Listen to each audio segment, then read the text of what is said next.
Dads. Honey was an Ivory girl, and I'm glad the Ivory people think so too.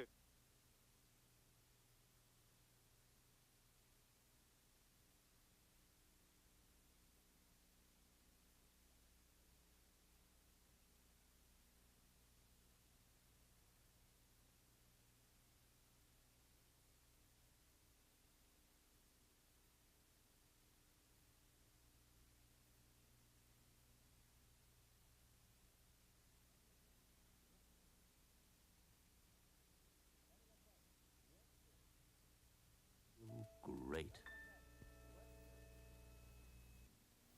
Coming up next, Webster.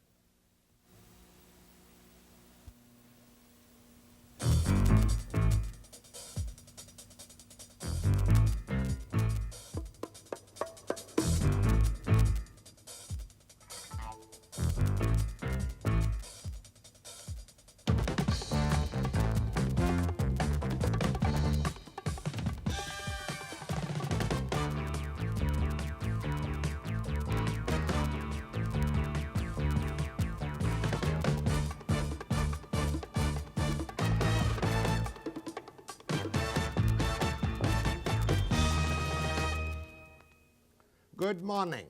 1 million tons of urban waste, that's garbage to you and me, is produced on the lower mainland each and every year. Now, what to do with it? You got to do something with it.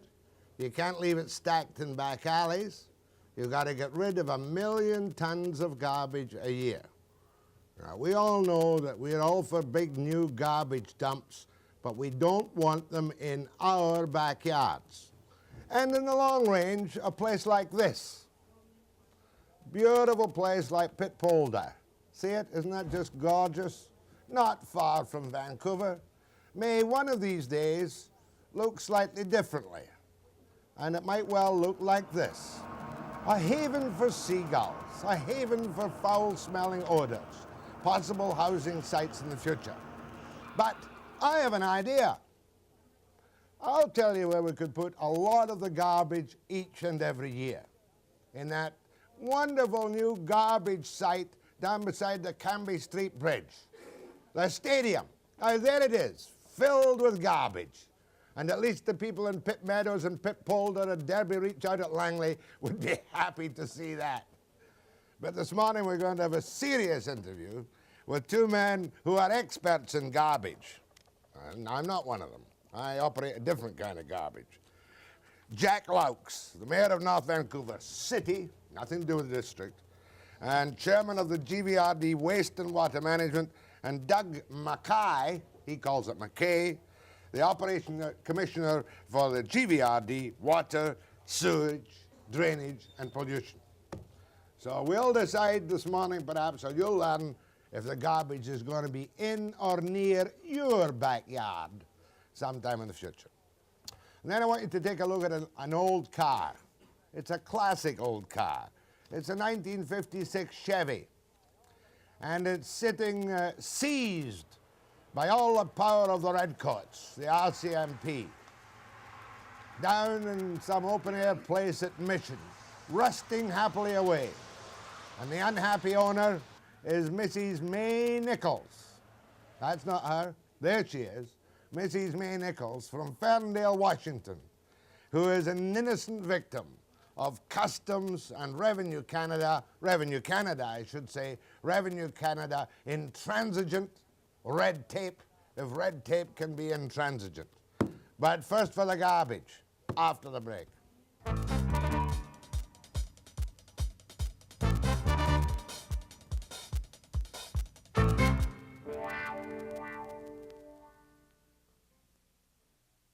All the experts in garbage here are Jack Loucks, who is the mayor of North Vancouver City and chairman of the GVRD Waste and Garbage thing, and Doug MacKay, the commissioner in this regard. Now, should the people in Pitpolder and Derby Reach and Langley be in a panic, in fear that your plans are very shortly to get and seize the power to put big garbage dumps out there? No, I don't think that they should be. I can see why they feel the way they do, but I think that if they sat down and analyzed the plans that we have, that they would find that all the dire things that they think are going to happen are not going to happen, because we are just as responsible citizens as anyone else, and there's no way we would want to foist something like this on people if we thought that we couldn't handle it. Except that you're faced with the inescapable fact that in Vancouver and the rest of the GVRD, you've got to dispose of how much garbage a year? 1 million tons. Is that T-O-N-N-E-S or T-O-N-S? T-O-N-S is the simplest one. And it's just about the same as the million tonners. It's just about the same. All right, now give me the broad picture, if you can, right now, of where our major dumps are and when they'll be filled to capacity. Okay, first, Jack, the ones that we're talking about and the ones we hope to develop aren't dumps. That's, we should recognize. I'm not allowed to say dumps. You shouldn't say dumps.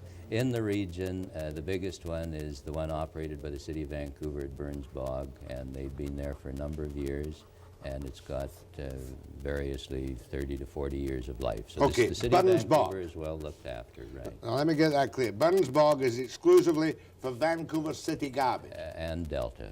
And Vancouver and Delta. And for how long can they run the trucks out? Probably about 30 years with the capacity they've got there on the site. Is that the landfill or dump? That's a landfill. That's a landfill. Will that eventually be used for another purpose? Yes, the agreement the city has with Delta is to turn that land over to Delta as it's filled, and it'll be used for a variety of probably public open spaces. Now, what other major dumps, landfills do we have right now, and what is their life? Burns Bog is 30 years. There's the one in North Vancouver that serves the North Shore at Premier Street, and from a size point of view, that probably has 15 or 20 years, but there are some problems with the permit, and they had some problems with the flooding last winter. But from a capacity point of view, it's probably over 15 years on the North Shore. Now, that's right in your own bailiwick. That's right. What kind of problems did you have with it? Well, Smell, pollution?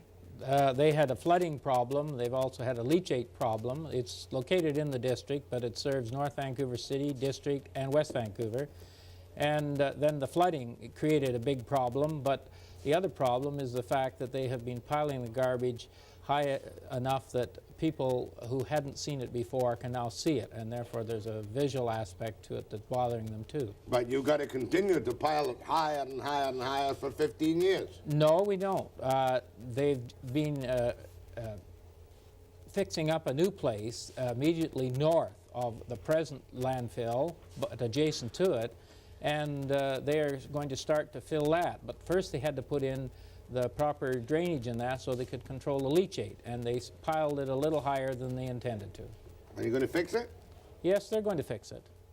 Down the road somewhere. No, they're working on it now, and they're going to fix it. Okay, we've done Burns Bog for the city, North Van for North Van and West Van, City and District. Next one that's still extant. All right, they're Burnaby, Coquitlam, New Westminster, Port Coquitlam, and Port Moody are at the called the Braid Street fill in Coquitlam. That's the one that's owned by the Sewerage District, but it's not operated by the district. But that's the immediate problem that we're attempting to solve. Is that the Terra Nova one? That's so-called Terra Nova. It has a number of names. Somebody else operates that. That's right. Now, how long is that going to last? That will be filled this summer. It should have been closed 2 years ago with the volume that's in it. That's overfilled. It's a small site. It's got far more waste in it than was ever intended to be put in there. That's Terra Nova Dam. Right. Burnaby, Port Coquitlam, New Westminster, Coquitlam, what else? Port Moody. Port Moody. So where's that garbage going to go as of next summer? That's the problem that we have been wrestling with for the last number of years, and that's why we have developed the management plan that we have, and we're looking for the eastern landfill, which is part of the overall management plan. So you need that landfill next year?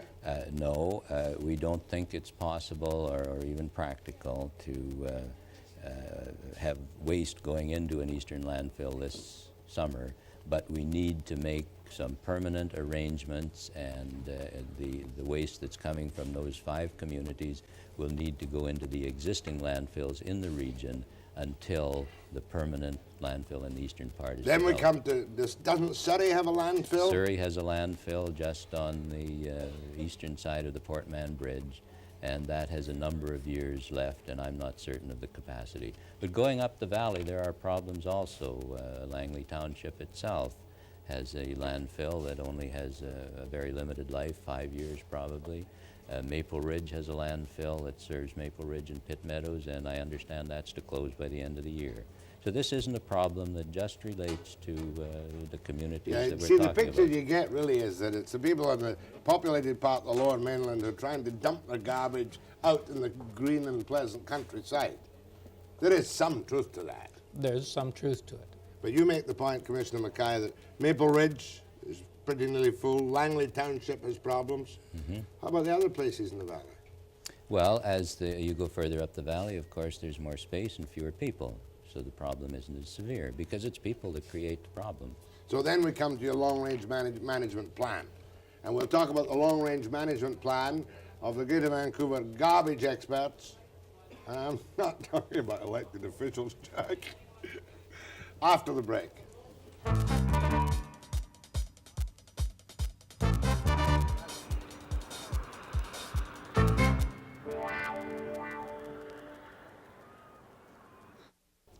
Let me see if I've learned my lesson, Commissioner MacKay and Mayor Loucks.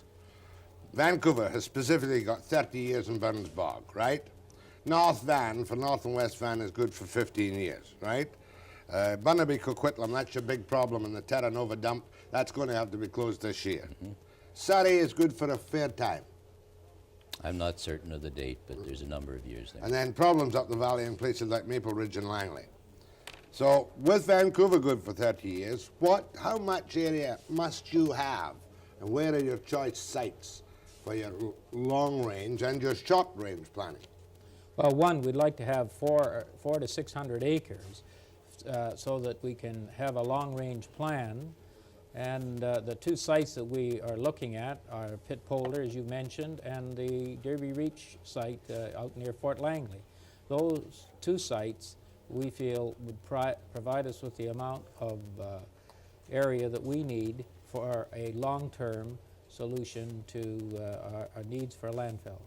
But these are not in the GVRD. I thought you people were restricted to disposing of your garbage within the limits of the Greater Vancouver Regional District. No, there's no requirement that it be disposed of within the boundaries of the region. And when we entered into this, we're looking for a long-term solution, and the management plan we've put together is oriented in that direction for the whole lower mainland without reference to either municipal or regional boundaries. So that's between here, we might say, and where? Well, Maple Ridge? Maple Ridge at least, and certainly Langley Township on the south side of the river. Okay, spell out your desirable plan. Do you need both Pitt Polder and Derby Reach? No, the management plan we put together, and recognize, Jack, the district has only been in the solid waste business since 1974, and the landfill that we mentioned for those 5 municipalities really was started in response to an emergency that was created then. But over the years, we've looked at all of the alternative methods of disposing of waste, and there are some, and we've developed a management plan. The board has adopted it, and it consists of 5 things. First, that the Burns Bog landfill should be enlarged to make it a regional fill. That is, it would be available for all of the municipalities in the western part of the region. Secondly, there should be a landfill in the eastern part of the region to serve the eastern municipalities. And third, that there should be a transfer station so that the energy that's involved in moving garbage from the households and the industries to the landfill is minimized, so we would go through a transfer operation. The next point is that the district should go into an incineration program, and we will intend to bring that project to the board by the end of this year. And the 5th point is that there should be regional involvement in recycling and resource recovery. Bit late in the day, aren't you, to think about incineration, recycling? No. Have we been very sloppy? Have we been typical North American profligate and just putting all in plastic bags and dumping it? I think that, Jack, that one of the problems that we faced in the past is that people have looked at just cost alone, and landfill is cheaper. But when this committee was set up, a landfill, or at least a solid waste subcommittee that was set up just a little over a year ago, we sat down and looked at it and realized we can't continue to stay away from incineration.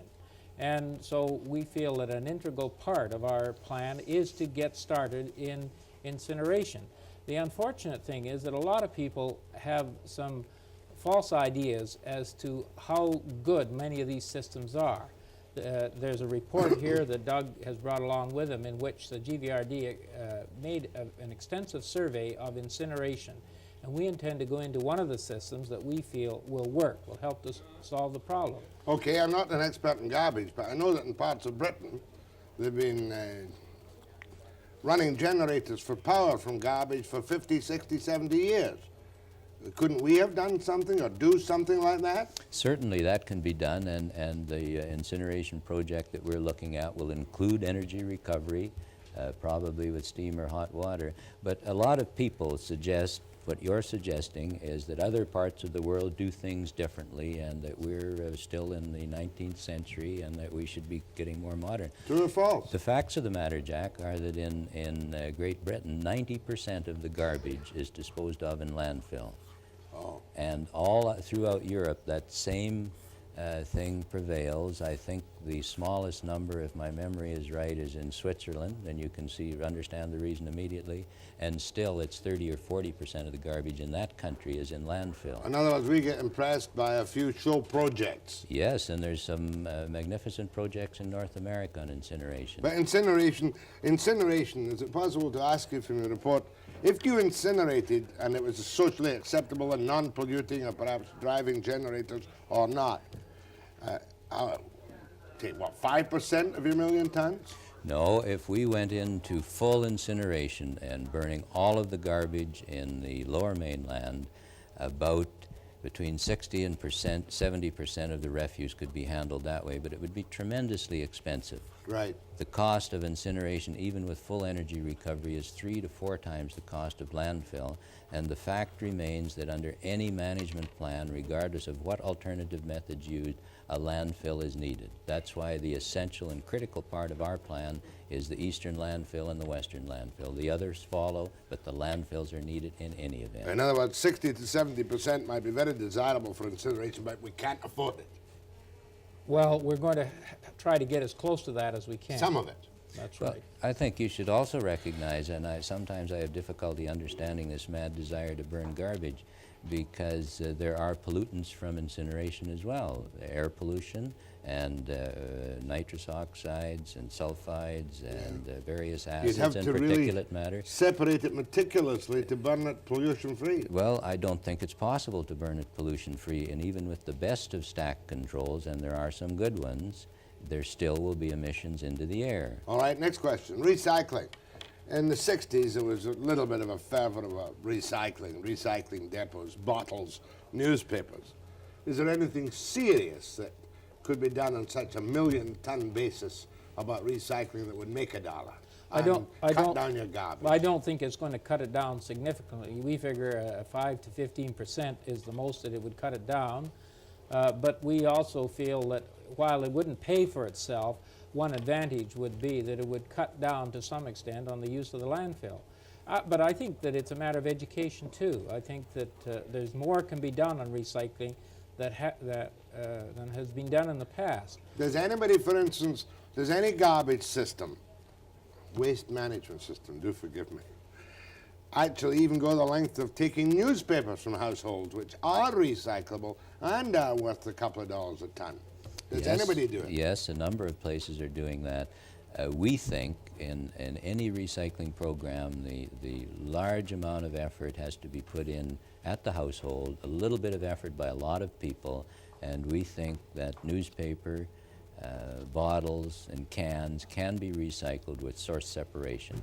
And we think it's our obligation to make it easy for people to do that, to provide the facilities for them to do that. Yeah, you need a separate pickup system for recycling, wouldn't you? I don't think so. That's one way, but it's not an economical way to go. We believe, and we really haven't put our total recycling plan together, but we believe people will need to separate their waste at the household and deliver the separated waste to a convenient container. Should the good citizen do that? Yes. I know that during the strike, and we had a 3-month strike, we recycled paper, we recycled the tin cans, and we recycle bottles. And at the end of that 3-month strike, we had less than 1 garbage tin of garbage. Now, we were burning. Oh, you're as talking well. about the Loucks household. I'm talking about the Loucks household. Well, if we can do it, others can do it. The people that are going to have the greatest problem are people in apartment blocks. When you see these huge containers. Oh, of yeah, that- and garbage chutes where all the fires start. That's correct. Yeah. But 60% of all the houses in Vancouver area are still single-family units. You could do a lot of it, but apartment blocks, something else again. You mentioned one thing which will make people shudder a little. Transfer station. You said 3 things, 5 things, and your third one was a transfer station. What's that? That's a... Hold your breath, Commissioner MacKay, for a moment. We'll take a break, come back to that. We're going to take some calls. Garbage in, garbage out, after the break.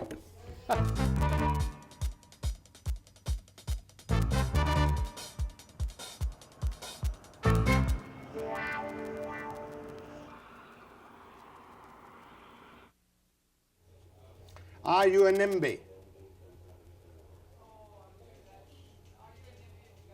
Are you a NIMBY? Doesn't matter, I'll explain it. Not in my backyard is the attitude of anybody who knows of a landfill being within 100 miles of their particular house. And a NIMBY is a not in my backyard person. Are you a NIMBY, Mayor Loucks? No, You're not a NIMBY, no, because you've got one in your backyard. pretty close. Are you a NIMBY, Commissioner no, MacKay? I don't think I'm a NIMBY.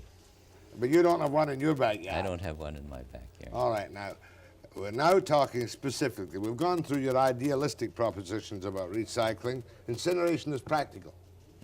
Do we do any incineration now?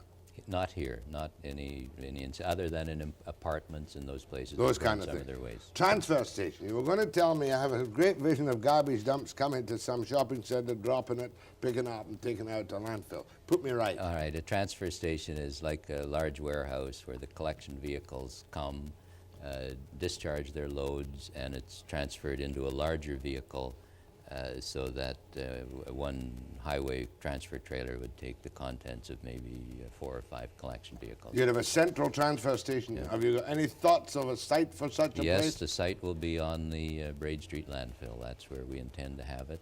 Braid Street, that's Terra Nova That's Dump. Terra Nova Dump. The Terra Nova Dump. And there you would transfer from smaller vehicles to bigger vehicles for more efficient delivery to wheresoever it's going to be. And it has another advantage at the landfill. Instead of having this multitude of vehicles coming, you have a few of the larger vehicles. The waste can be handled in a lot better manner, and that's the way we intend to All right, control how burden. close are you to making your decisions, particularly for the eastern reaches, on Pitt Polder or Derby Reach? I would say that we would have to take, have a decision before the end of March.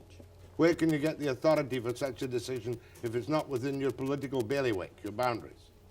Well, we believe that we can successfully do this by explaining the facts to the people involved. Failing that, we're in the hands of the provincial government. All right, what would be good about a landfill at Derby Reach beside the regional park? Well, there are a number of advantages to the local community. One is a convenient and economical and secure waste disposal system for themselves. Secondly, the development plan we put together for Derby Reach included the addition of most of the area to the park. It included the provision of golf courses and public open space, hiking areas. It included an equestrian center, and we were prepared to have some of those things on stream within between 5 and 10 I was years. just going to say that. You say, there's the park, here's your new landfill. Beginning 5 years from now, we'll give you more public open space, we'll give you riding trails, we'll build you a golf course. Yes, GVRD would Yes. build a golf course yes, for the people in Langley yes. as part of the inducement. As part of what we consider to be the proper development, management, and completion of a landfill. The golf course drags me in, of course. How do the people in Derby Reach and Langley feel about it? The way the people in Pitt Polder feel about it. They don't want it. They say, not in our backyard. They're NIMBYs. They're NIMBYs. Okay, Pitt Polder, what inducements or what plan would you have for Polder if that's your final decision and success? All right, the Polder area is agricultural land, And it's unused agricultural land at the moment, save and except a piggery that's in the center of it. And the intention there was to develop the land for agricultural use after we were completed, and at no time would more than 75 to 100 acres of the site be out of potential production.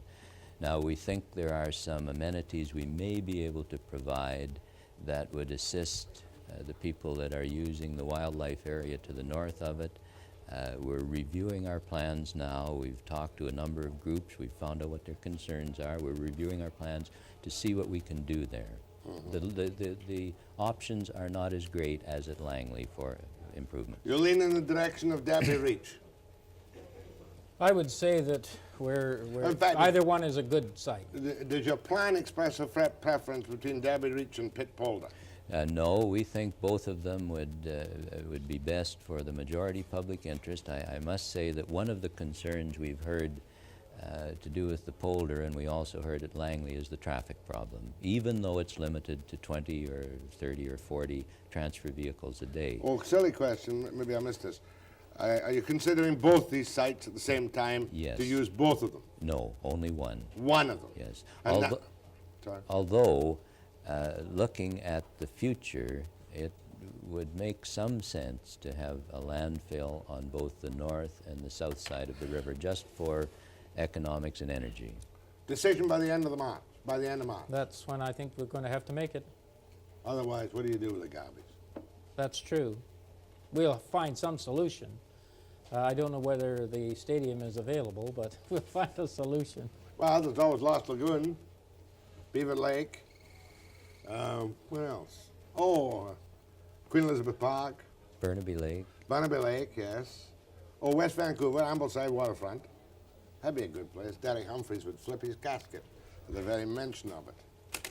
Wouldn't you, Derek? Go ahead, please, to Mayor Loucks and Commissioner Doug MacKay. Yeah, in reference to the idea, Jack, building it out here in Pitt Meadows, for the swamp area.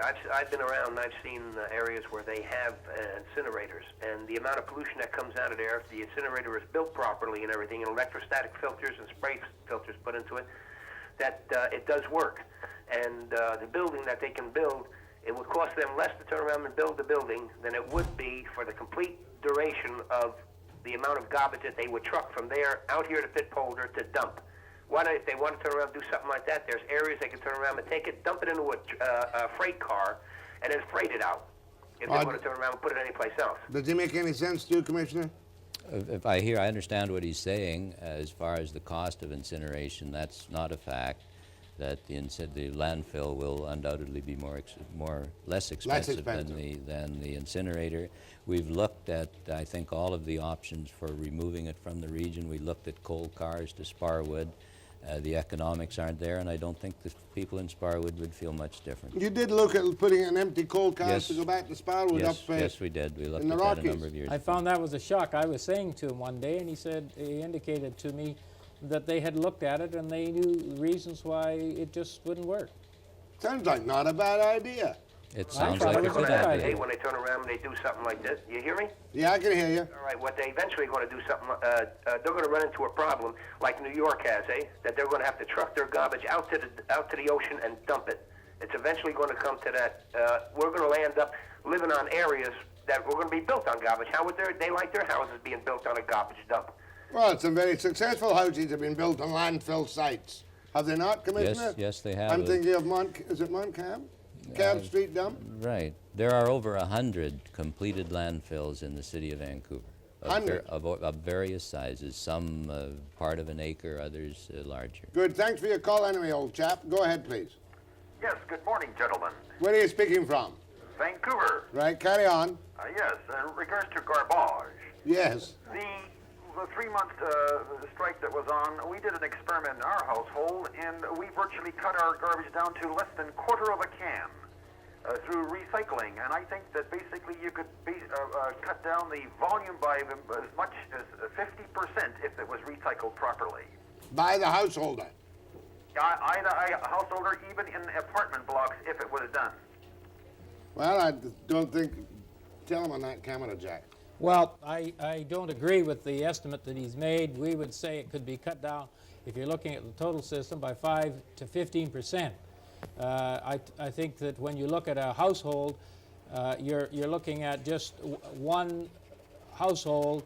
You have to look at the number of places where they have apartments blocks, and I think that you'll find they have much less opportunity to look after it.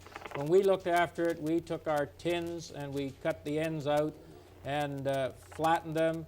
We recycled the paper and we recycled bottles, and we buried the organic material in the compost. And but people in apartment blocks don't have the same opportunity. I honestly don't think there is a psychological will to do it unless it's time of war, something like that. Well, even if there were, the refuse that comes from the households is between a quarter and a third of the total refuse. There's all the commercial establishments, restaurants, office buildings, industrial places, all produce solid waste. So even if the people recycled everything that was possible, and they may be able to cut their individual garbage in 50%, that's only part of the problem. But it would be a help. It certainly would be a help. One thing about it on the organic material, that could be separated, and actually methanol can be manufactured to run our automobiles on. Yeah, true enough, but who's going to collect it? I mean, you're being a little bit too idealistic. I remember during the war in Britain, I think people used to put out food for pigs.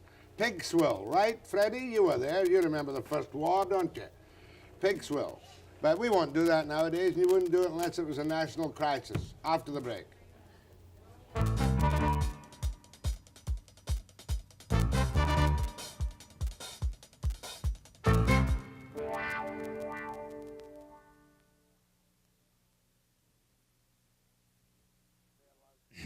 You were telling me something, Mayor Loucks, about what they do in London with garbage. Some of their garbage, they must have millions of tons. Well, they do a lot of landfilling, and they take it by barges out to the Essex marshes, and it's used in the reclamation of the marshes and for agricultural. Quite successfully. I understand it is. Well, that's really what the concept you have at where? In Pitpolder. That's marshland in Pitpolder. It's not really marshland. It's reclaimed floodplain of the Pitt Lake and marginal the agriculture. Very marginal agricultural land. Go ahead, please, to Loucks and MacKay. Good morning, Jack. Right. First question. What provisions have been made for the disposal of difficult items, specifically rubber tires and or toxic chemicals? Good question. Rubber tires can be landfilled. They take up a lot of space and they're not too good. We think processing and incineration will be the end there. Toxic chemicals, the provincial government is looking after that. The minister made an announcement not too long ago, and I think they're bringing forward some kind of a program. At the moment, are we putting any Ontario-type toxic materials in as landfill? Absolutely not. None? None. How can you know that? Well, only by checking on the site. We do that, and so does the waste management people. Any other question, caller? Yeah, second question. What studies have been done on the cost effectiveness of recycling specifically? I'm referring to rubber tires, which I believe do have an economic value, recycled. We've looked at the returns from recycling, not specifically rubber tires. There are a number of things going on in the United States, recycling tires, asphalt mixes, and they do burn very well if they're processed properly. A lot of energy in them. The only thing there's real money in is paper, I should imagine. Right now, there's no money in paper. No money in paper? No, the market collapsed about 6 months ago. Oh, it's too expensive to recycle now, I suppose. Well, I think it may well be related to the whole pulp and paper industry. Economy. I don't know. Much obliged. Good call. Go ahead, please. Yeah, interesting show. I've been a resident of Pitt Meadows for 28 years. I was at the last public meeting. And these guys are, that you have there, they're kind of whitewashing the issue a little bit, I think. For one thing... Okay, well, you apply the paintbrush. Pardon me? Okay, unwhitewash it. Okay. First of all, in the Pitt Meadows meeting, the news media reported 500 people. We did a head count, and there was over 700 people present. Everyone was militantly opposed to the situation. And keep in mind, when you have 700 people turn up out of a population of 6,000 opposed, that's quite a bit, number one. And number two, if anybody knows anything about Pitpolder, that is a bog. Right now, with the amount of rain that we have had, The groundwater is just about level with the top of the land. We've got a huge wildlife reserve on north end. Pitt Lake is a tidal lake, and if you know anything about Pitt Lake, the wind comes down the lake. Its boundaries are steep mountains on both sides, causing a wind tunnel effect. Now, if that dump goes in the summertime, the two highland areas of Pitt Meadows are going to stink to no end. Plus, some of it, the smell will drift over into Maple Ridge, and it goes on and on. Okay. If they do force this thing on our down our throats here in Pitt Meadows, there will be militant action. They can be assured of that. What do you mean? You're going to steal the garbage? Well, there's ways of dealing with them. You know, if our own regional district, the GVRD, which has voiced opposition to this plan, if they don't stand up for us, then it comes down to the citizens standing up for themselves to protect the property values and to protect the wildlife reserve, the recreational areas, and the farmland. Well said. Jack Loucks, what do you say to this militant guy who will stop you at all costs? Well, he claims to be a Canadian citizen. He believes in democracy. He seems to think that taking militant action is the way we solve our problems. I just say that we've listened to them. We think we have an answer to all the problems they've raised. And if we're positive that we know the answers, we know we have a problem to solve, and we give in to people who are militant like that, then we don't have government, we have anarchy. And I think that what has to be done is to do what we're trying to do, is to sit down and talk with people who know the facts, who are reasonable, who will listen, and then we can solve the problem. Well, there's a blunt answer and a blunt question. It's a democratic principle. It's a democratic principle that when you come into a small agricultural area, the majority of the people have a say in it. We had the regional district out here has voiced opposition. The council has voiced opposition. I don't know of any resident of Pitt Meadows that isn't violently opposed to the idea. Yet, we are expected to take the GVRD garbage into our backyard and ruin probably one of the last wilderness areas in the lower mainland that is easily accessible, not by ourselves, but also by the city folk.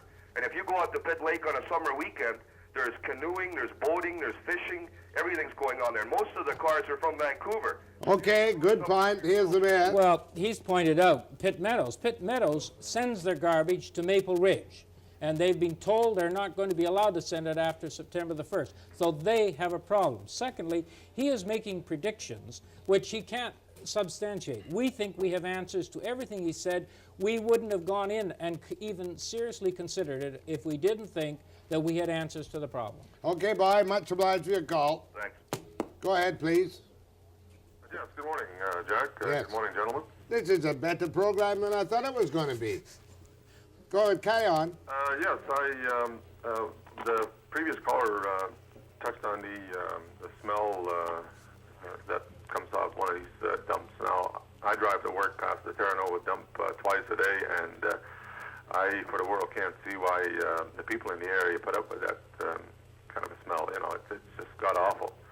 Anyway, what I wanted to ask was that the gentlemen in their studies have looked at the city of Amsterdam by any chance?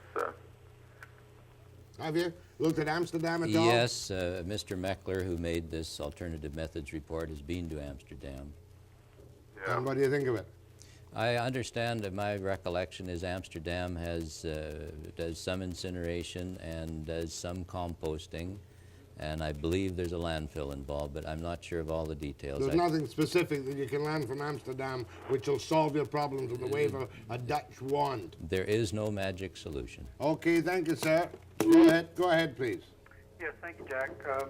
I'd like to know, well, we heard lots of information at one of their meetings here at Pitt Meadows. I'm a Pitt Meadows resident.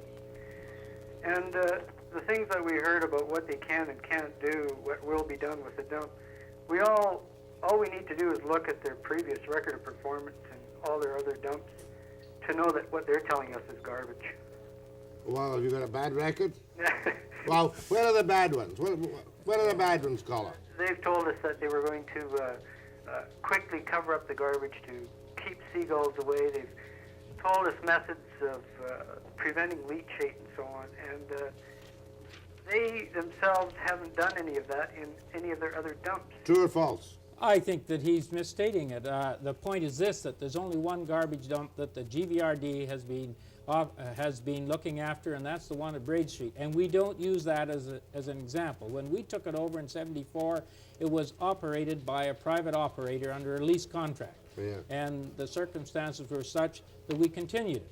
There's no way that we would even consider that. Now, we've been down to San Francisco, to Portland, to look at how they operate, and we know how it should be operated. And when we start out from scratch, we're going to operate in a classic fashion. In a How proper about fashion. Vancouver? Does it do a good job of Burns Bog? I think Vancouver does a reasonable job. I believe they can do better. One of their problems is that it is open to a lot of vehicles, not only their own collection vehicles, but everybody else. And we know from actual demonstration in other places that if the site is closed to the public and only transfer vehicles come, that it can Then be it can be controlled. We know that. One more section on garbage, on waste management, after the break.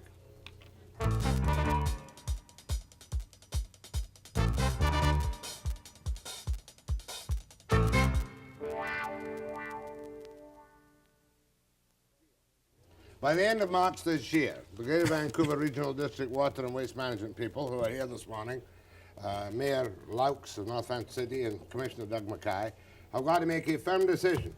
Terra Nova is closing. Burns Bog is good for 30 years. North Vancouver has a reasonable life yet, 15 years. But Terra Nova must close. Maple Ridge and places up the valley are in trouble. And you must make a decision for new landfill by the end of March 1982. Is that correct? We have to have some firm direction established. And despite all you're considering either Derby Reach near the regional park in Langley or Pitt Polden. That's correct. I would like to say, when you say make a decision, remember we will make a recommendation. The Greater Vancouver Sewage and Drainage District, which is made up of directors from many different municipalities, are going to make the decision. Is that part of or separate from the GVRD? The Sewage and Drainage District is alongside it, but they have they're a legal entity. Unto themselves. They're a legal entity, and you have basically the same directors, but they have to, when we have a meeting of the Sewage and Drainage District, so we can legalize the steps we take and the functions that we control. Now, if you're going out to Pitt Polden or Derby Reach, do you make a contract with them directly? You make a contract with them, do you? No, we would purchase the property and give them a form of land use contract. Tell them what you're going to do with it. Oh, absolutely, yes. We'll give them all the operational plans and all of the... so you could be held to your commitment? Absolutely, not only by them, but more importantly by Waste Management Branch, because we need a permit from the Ministry of the Environment. And if you can't do this on a negotiation basis, you would have to ask the provincial government to come in with a legal clout. No, I think what I said, Jack, is that we'll put ourselves in the hands of the provincial government. There's a very delicate bureaucratic statement, and I appreciate the nuance. I said, you're going to have to get the provincial government to force it. He said, no, we'll put ourselves in the hands of the provincial government. That's what you mean. Yes. You'll say, here's the problem, provincial government. May we please have your decision? Here are the range of solutions. Tell us what to do. And they must, in the final analysis, tell you what to do. Well, they have the authority, and what we're trying to do, Jack, is to put something together for the majority public interest, and we believe that sound sense and reason will prevail, and we are proceeding in that What was that phrase direction. you used again that I picked up? Which one? The one that I picked up. Sound sense and reason. I've forgotten it. Old age is catching up with me. Go ahead, please. Hello, Jack. This is Gary Smith calling from Fort Langley. We had a meeting last night with about 600 residents of this area, and some people from outside the area attended as well. We have a small hall, so we couldn't fit any more in and had to turn many people away. We're unified and 100% opposed to the garbage dump that they're suggesting. Now, the euphemism of landfill is just a joke. We've heard many euphemisms this morning on your program and many untruths or half-truths. One specific now you can't call. Is this business of democracy versus anarchy. Our friends across the river attended our meeting last night, and because they don't want this garbage dump in their backyards, they're called anarchists. Recognize that we don't have a vote in these two areas because we're outside the GVRD, and so therefore we're talking about dictatorship. They have many problems which they haven't addressed. The The problem with the seagulls and the birds, okay, you can handle a certain amount of that. The traffic problem can be downplayed. There are many things that they can control to a certain extent, but they cannot possibly control the leachate problem. We have two areas here that are sensitive. We have the Fraser River, which is a fish-producing river, as everyone knows. We also use groundwater supplies to supply our community water supply. We don't need any love canals in this area. The whole business is completely ludicrous, and the idea of presenting us with a golf course and some riding trails after 30 to 50 years of using us for a garbage dump area is just nonsense. Okay, hold your breath for a minute. We have presently a golf course a mile down the road from this place. We've got a park across the street from it. Why do we need more of that? Okay, just a minute. There were 600 NIMBYs met last night in Fort Langley. Not NIMBYs at all, Jack. These are people who say not in anybody's backyard. We do not believe... What do you do with the garbage? You do not have to pile garbage into holes anymore, Jack. There are alternatives. The GVRD has reports on alternatives, and they choose not to listen to them. All right, let's take your points one at a time. You're presumably speaking for 600 NIMBYs, or not in anybody's backyards. That's correct. Okay. You cannot control leaching. No, that's not true. If the fill is designed with leachate control in mind, leachate can be controlled. There's no question You'll about that. pollute the Fraser River. No, because that would only be through uncontrolled leachate discharges, and we know we can collect the leachate. We know we can treat it. Golf course in 30 to 50 years. No, in our planning for Langley, we were prepared to move into that, as I said, within 5 or 10 years. And also on that point, that Derby Reach Park that they refer to is a Greater Vancouver Regional District park. That's your park. And you're not just not democracy, it's now dictatorship, because they're not in the GVRD and have no say in your preparation of your plan. I don't think he was listening very carefully. The point I'm trying to make is that when you have a pressure group, and I'm not, so far as I'm concerned, I'm not complaining about a pressure group coming, but when they come there and expect somebody to listen to them, and because they say we don't want it, then we knuckle under, then I say that's anarchy. But they must be listened to, and that's the point I'm trying to make. If pressure groups are going to be the only criterion by which you make a decision, then you've got anarchy. Jack? I suppose. So while you're speaking about 600, you can have another bite at the cherry. Jack, I'm sorry that there's things being said that just aren't factual. We can't be called strictly a pressure group. If they believe that these things can be handled well, why can't they fit them into the hundreds of square miles within the GVRD boundaries? The reason they can't is because they are not willing to accept the views of their own constituents. They would rather try and force it down the throats of someone from outside. Well, I'll give you one more question. Where would, presuming incineration is too expensive to do any more than a small amount, where would you put the garbage dump? Or the landfill site? Where? You're asking me to make the plans for the GVRD No, I'm asking you. for their disposal of garbage? Yeah. I'm suggesting that GVRD can take care of their garbage remains within the GVRD confines, and that Langley will take care of their garbage within our confines. We have plans. Okay, I've got to get to take care of it, and they should do the same. Commissioner MacKay. We've looked at all of the places that have any potential within the region.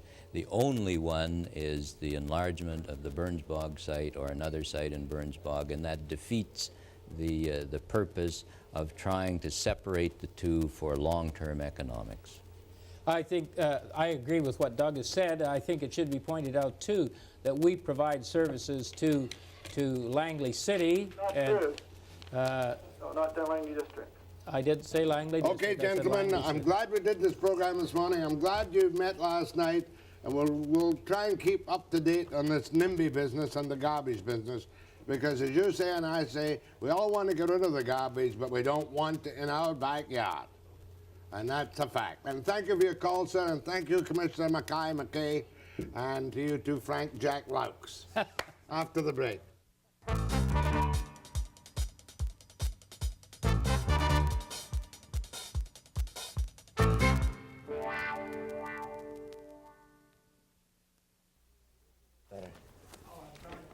Are you just going to... Any word from Ottawa yet on this guy? Guy I told you was going to phone. Yeah, I'll take it out. Do you know his name? Latimore. And I'll speak to him. Hi, May. That was quite a good program. It was very good. I did. I looked pretty good. Very good. Yeah, he was there.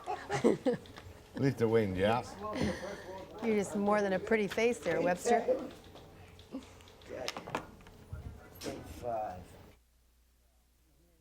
Meet Mrs. May Nichols from Ferndale, Washington. Right. May, where were you born? Glasgow, Scotland. What street? In the Gorbals, 48 Norfolk Street. Norfolk Street. That's correct. How many years ago? Almost 40. Almost 40. Why don't you tell me the truth? 25 years ago. May, how could a girl who was born in Norfolk Street in Glasgow do the silly thing you did and get into such a bureaucratic bind? First of all, let's look at your car. Show me the film and I'll tell you a little bit of the story as the film comes up.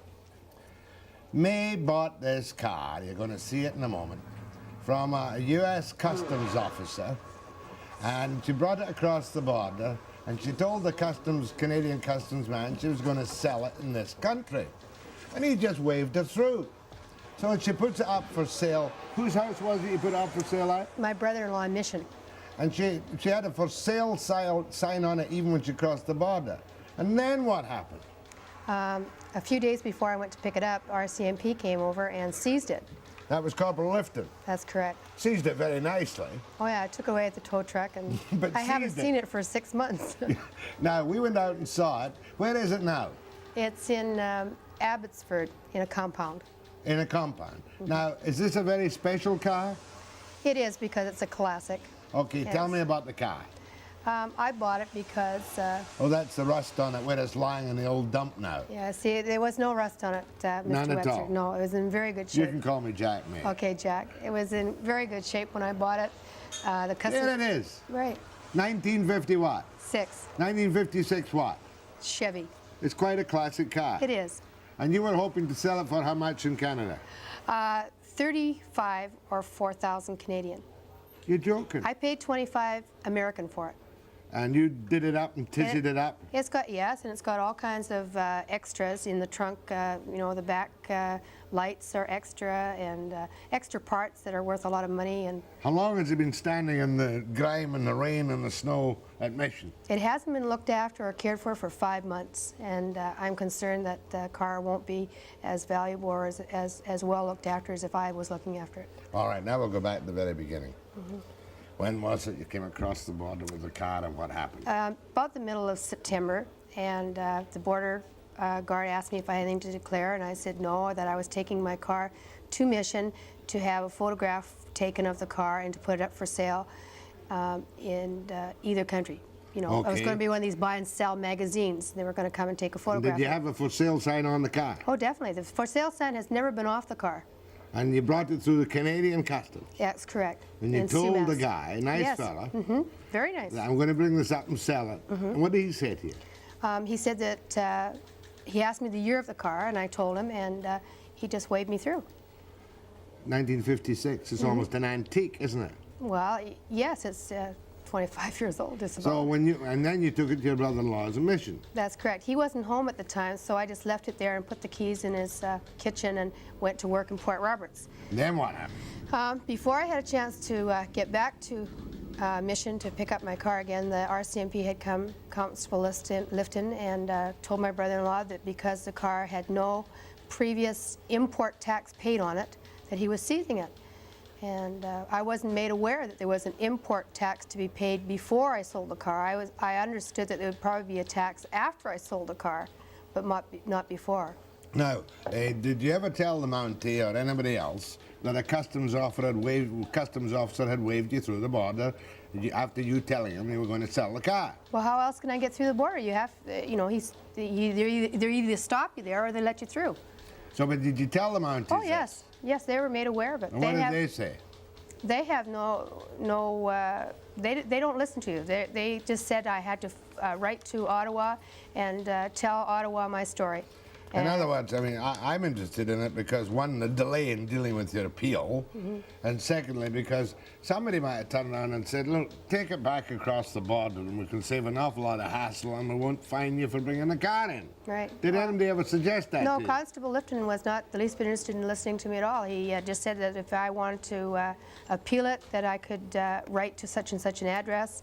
I went to see a Mr. Sidoni on Pender Street in Vancouver. He was very sympathetic. He took my letter to the adjudication board in Ottawa personally, and they did write back to me saying that there was still there was a matter to be thought about, and they'd let me know. And you wrote to them, Mr. Sidoni took your letter down, dated October the 1st, 1981. he delivered it personally to Ottawa. And then you got the usual formal response on October the 30th, 1981. That's correct. I wrote to them again in December and haven't heard from them at all. The comments in your letter have been noted and will be considered in the interim. However, this car may only be released on deposit of $824.85 to the RCMP, Customs and Excise, 34623 South Fraser Way, Abbotsford, BC. This deposit may be in the form of cash, certified check, or money order, and may be payable to the Receiver General of Canada. He did advise me that I could acquire a lawyer to fight this. You know you were daft. I was. I should have had it in writing, but I never thought. You know that ignorance of the law, Canadian law, is no excuse. Correct. You know that our bureaucrats tend to be as unbending and inflexible as your bureaucrats. Probably true. They're very nice to their wives and children, but they just carry out the law. True. Well, I phoned this guy this morning, Latimer, Adjudications Directorate in Ottawa, and I put it to him that maybe there might be a compassionate way to deal with it. We'll talk a little bit more about it. About me and a 1956 Chevy. Is it worth? He said, really worth that money? Well, we'll see. Right now, it's not worth anything where it is. And it's going to go to rack and ruin lying there. That's true, if it's not being looked after You're going to properly. pay the $824? Not yet. No, I'm not. No. You'll lose the car if you don't pay it. But we'll see what we can do to help you. Well, you know, at first they were going to fine me $250. Oh. 10% of what the value of what I paid for it. And then they said, I'm sorry, I made a mistake. They made a mistake because they had said $250 in Canadian funds, and then they redid it again, and it said because there's going to be a fine, et cetera, it was up to $400. The third time I was notified, it was $824, and I just refused to pay that kind of money. Well, got to think about it. May Nichols from Ferndale, Washington. Do many people watch Webster down in Ferndale? Lots of people in Ferndale, and lots in Point Roberts, too. Can they understand me, or do they need an interpreter? Sometimes they need an interpreter. After the break.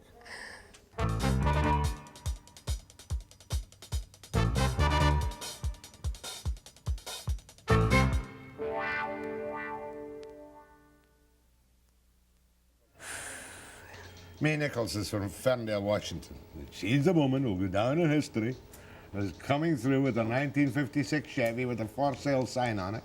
And a custom guy said, hi, cheer you all the best. She lives at her brother-in-law's house in Mission, wasn't it? Abbotsford. Yes, Mission. Mission. On the mountains, in accordance with the law, seize it, impound it. And now the Revenue Canada, that's with the Rumpke's department. You never know who the minister is from day to day in Ottawa. Mr. Rumpke wants $800 and some from you. I don't know, mate. What I'm hoping they might do, I mean, in a case like this, hands across the border, goodwill and all that jazz, somebody should have said to you, hey, May, you're being stupid. Take it home again, Take it home again, right. Kathleen. Because now you're stuck in the system, and you're going to have... Did you ever get in touch with Senator Perot? I believe I went... I did, and Perot's office told me to go and see him, Mr. Sidoni. He was helpful. He was. And then you went to Sven Robinson. I did, and his office said they'd get back to me. They never did. No, I guess they're busy. Sven will always give you all aid short of help. And you see, you're not a constituent, so you're low in his totem pole. True. But I phoned this very nice civil servant in Ottawa this morning, and I asked him to look at the file just to see if there's an easy way out, because you weren't trying to cheat anybody. No, I never tried to hide the fact that the car had U.S. plates on it or it was a U.S. car. I never had a Canadian phone number on to phone anyone in Canada. It was an American phone number. I was going to have the car photographed for a buy and sell magazine that sold out of the 7-Eleven stores, and then eventually take it back home again and answer the calls at home. I believe we got a call on this. Go ahead to me. Yes, I just wanted to ask you, apparently, I have a car that is an American car, and it's an antique too, and it's brought across the border, and I bought it here, and you can bring, apparently, vehicles after they're the age of, if they're 20 years old or older, you don't have to pay duty at the border. This is for a Canadian. I imagine you're an American, so maybe that's where you're having a problem. But Canadian, apparently, can go down there, buy an 20-year-old car or older and bring it across the border with absolutely no duty. Yeah, if you'd had it documented by Canada Customs, you might not have been in any trouble at all. Well, that isn't the problem. The problem is this lady that's calling, did you take a car from the United States into Canada and not pay any duty? Oh, yeah. Right. I did, mind you, I didn't bring it in. They brought, someone else brought it in, I purchased it from them. But my son told me, and a lot of the young kids now are quite interested in this, that you can get the older cars there and bring them back and fix, you know, you fix them up here. And you don't have to pay any duty on them. Well, that's the understanding that I had too when I went through the border. The only thing is, though, there is an import duty that I wasn't aware of, that you pay before you sell the car. And then in the United States, we have a tax that we pay after we sell the car, and it's the buyer that pays that tax. All we can hope to do now is, seeing you're such a nice wee Scotch American, is try and get someone to show the milk of human kindness in Ottawa and say, hey, give me back my car. give you back your car and slip it across the border in the dead of night and do all your business on the other side of the border. Please hang up and try your... Oh, I will not. That was Rosslyn, BC. Is there another call there? Go ahead, please. Hello. Hello. You're a riot to success this morning. Really? And you bought this car from a U.S. Customs I officer? did. Mm-hmm. In the States? Oh, yes, and he did such a nice job of restoring it that I thought I wouldn't have any problem driving it for a while and then reselling it to Okay, to May Nichols, person. as soon as I get an answer from the bureaucrat, I'll probably give you the sad news that you're too deep into the hurly-burly of red tape to be extracted without strangulation. But we'll try it anyway and see if we can possibly get them to show the milk of human kindness, which they sometimes have been known to do, you know, and cancel the fine. No promises, I'll do my best. Thanks very much for coming. Thank you very much, Jack. May Nichols from Ferndale, Washington, one of a legion, a veritable host of viewers we have in that gorgeous part of the state of Washington. And I'll be back with one letter I want to read you, and I want to do a free-for-all after this until the end of the program.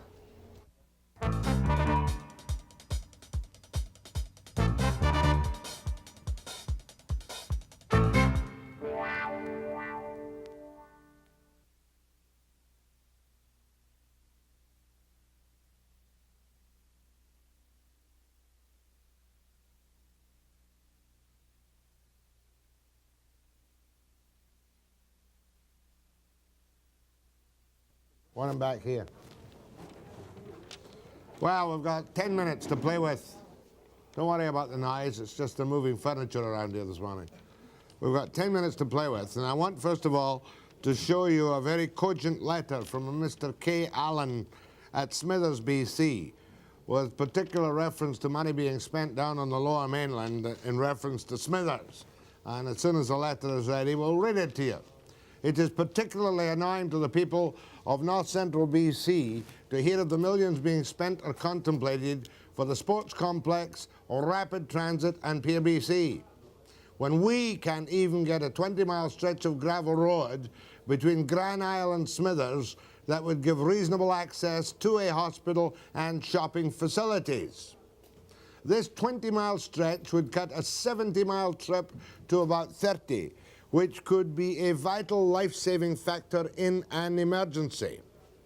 For the people who are hollering about school taxis and want to shift the burden to outlying communities, they should give some thought to the amenities they are and will be enjoying at our expense. K. Allen of Smithers. And you know, that's rather good to hear, because even I pick up the line that we are overtaxed in school costs in the highly assessed parts of the Lower Mainland, to pick up the tab for some of the outlying communities which don't have the same tax base. And it's only right for me to say it's fair that the heavily populated areas should pick up some of the burden of the school costs for the outlying areas, providing the provincial government doesn't snitch the money in the interim transfer. I wanted Mr. or Mrs. Allen, I don't know, at Smithers, to see that the letter was appreciated this far away. I haven't been in Smithers, BC since 1949, when I went round doing a political swing with a very famous Attorney General of British Columbia called Gordon S. Wismer QC. A visit to Smithers, never to be forgotten. I'll put it in my book one day. Now we're going for a free-for-all. Go ahead, please. Yeah, Jack, I just want to make a comment on what kind of clowns are down there at Canada Customs. I was bringing back a king-size brass bed strapped to the top of my Toyota, and the guys asked me if it anything to declare or not. And, naturally I've got something on top of my car. I don't drive around with a brass bed on top of my car all the time. Oh, I thought that was where you slept. No, hardly, But the rigmarole to get through with that bed, it was obviously an antique, not supposed to pay any duty on it. I had to write a check. They wouldn't take a check. They want $100 cash. I had to put a lien against my car in order to get it through. It's just unbelievable. And then they wonder why people try and sneak stuff through. Won't they take master charge? No, I didn't have master charge with me. Will they take master charge? I believe they will. Yeah, I believe they would. Now, on the other hand, if I'd been the customs officer and I thought you'd picked up a junky old brass bed that wasn't an antique, I'd have nailed you. Yeah, well, it only has to be over 50 years old, and it's pretty obvious it was over, not even 50, I think it was 25 or 30 years old. How much did you pay for it? I paid $300 for it. I could have got you a better one here new for $300. Oh, it's worth $1,000 at least. Do you think so? Oh, yeah, good bed. But anyway, it just, they wonder why well, they you give made me your bed lying down there, it's... on top of your Toyota.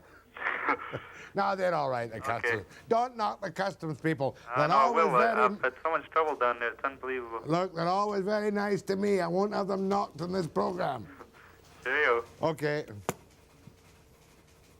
Major truth in what I say.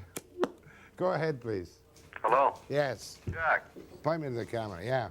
And if she didn't get across the border, she'd be screaming murder twice as bad, wouldn't she? Who? Who didn't? Well, if the woman didn't get across the border, she'd be screaming murder twice as bad, wouldn't she? No, if they'd said, look, ma'am, you can't bring it in unless you pay some tax or another, she'd have turned around and gone home again. Then she'd say it wasn't a free border. Ah, use your common sense, don't... How many people have gone down and bought tires and been caught up here driving with foreign tires? So they should too, because they're cheating, they're thieves. How many people up here buy their boats and moor it down there because they can't bring them across even on the waterways? That's perfectly all right. If you buy something in the States and you use it in the States, you're home free. Well, that's what I'm saying. Look, all I'm At least they let her across the border, and then they said, okay, hold it. You at least can come across, but you can't do that. Well, somebody could have said, look, you've made a boo-boo. Take the damn thing back again and forget about it. Well, that's what they're telling her now. No, they're not telling her that now. They're saying pay $124. Yeah, well. That's what they're saying. When I've made up my mind on a story, not even the facts will change it. Next one. Go ahead, please. Yes, good morning. Morning. We'll try again. Good morning. Hello? Yes. Yes, I just had a comment about the dump issue in Pitt Meadows and Langley. Yeah. I'm a resident of North Van. I live about a mile away from the North Vancouver dump, and I just hope they don't have any of the problems we've had with the waste seeping into the Mosquito Creek and all the other seagull and smell problems. That's all I have to say. And I agree with you. Matter of fact, we almost did a story on that dump, but something cropped up. Go ahead, please. Hello, Jack. This one? Yeah. Jack? Mm-hmm. Jack? Yes. Yeah, you got a good show this morning, eh? In reference to the dump in Pitt Meadows, eh? You know about by Pitt Polder. Yes, Do yes. you know much about Pitt Lake itself? It's full of water. No, Pitt Lake is is something fantastic out here. Hey, it's an only inland tidal lake in the Western Hemisphere. It's the only inland freshwater tidal lake in the world. It has a -3 to a +17-foot tide, and they should turn that into a recreation area instead of putting a dump in there, hey? And there's one other thing you forgot to tell me. Yeah. That was the reason you came from New York to here. Oh, let me tell you, you wouldn't get me back in a big city. Where are you from? Brooklyn. I knew it. I knew it. I knew it. Eh? I knew it. Yeah? You look like a New Yorker. Pardon? You look like a New Yorker. Yeah, I'm an old chap, eh? Yeah, you're a little tough guy, but I like you, and thanks for your call. Right. Hello? I'll go to this camera. Go ahead, please. Hello? Yeah. Gorbals and Oakland's lost as Canada and United States gain. Didn't hear a word you said. I said Gorbals And Auckland's loss is the United States and Canada's gain. I agree entirely with you. I knew you would, at least 200%.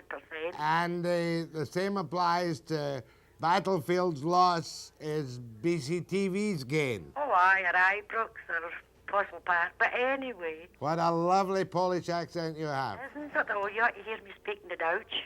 What about a wee song? A wee song? Oh, Ah. that's out of the question. No, give me a wee song. You sing I Belong to Glasgow first. Oh, and then we went into another, and that is the reason I'm fool. Oh, We you're had awful good at it. Two Doch and Dorises, then sang some choruses. Listen, I'll sing one to you. Join in me. Oh, I'm no awarded. Bide a war. Oh, I'm no awarded. Leave ye. Oh, I'm no awarded. Bide a war. I'll I come back and see. Good for you. You're wasting your talent in that show. Here. You know that? You should have been on the hit parade or the telephone. Would you like a couple of Billy Connolly jokes? Ah, I could tell a few better ones than that. Remember El Metropole? I used to sit in the front row at the Met doing the Monday night reviews. You did? And I remember a chorus girl whose legs got thinner above the knees. Is that right? That's how bad the depression was in Glasgow. Well, look, I'm awful glad you're looking after the Gorbals as well as Oatlands. Oh, dear, dear. Uh-huh. Well, it was just a note of humour for to put on you. I hope the girl gets along well. I know her personally. Okay. Personally. Okay, Bella, keep the heat. Okay, don't lose the faith. No, keep the You're faith needing it. and keep the faith. Which foot do you kick with? Huh? Which foot do you kick with? What? Which foot do you kick with? Which phone? Foot! What foot? What? My right, of course. Oh, Uh, I'm glad to hear it. uh-huh. Well, anyway, Jack. That's it. Did you hear the joke? I must tell you the joke. I How much tell time have I got? Did you hear the joke? There was a game of soccer being played between the Knights of Columbus and the Masons. And a guy came up at half-time and he said to the referee, "Can you tell me the score?" And the referee would say, "I'm very sorry, I can't tell you, it's a secret." Oh. Well, I have a good one, but I'd rather tell you off the air. Phone me later. Okay. Okay, Bella. It's a bit that. Oh, never mind, Bella. Keep the heat. I'm no Bella. I'm Mary. Who would want a name like Bella? Big Mary. No, wee Mary.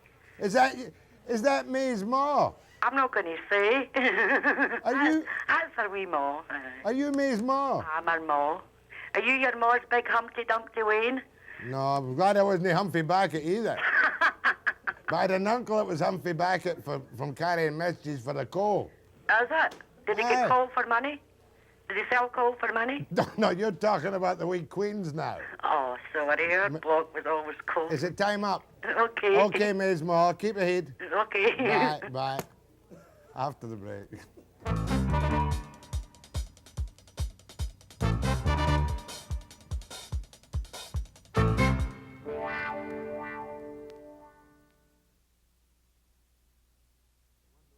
I've got a friend who's a mate in the BC ferries, and one day I'm going to bring him on to tell jokes, and you won't know a word he's saying.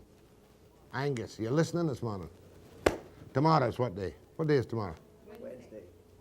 Oh, the Nimke story and a few other things tomorrow. Should be a good morning. Won't be quite so much garbage. At 9 a.m. precisely.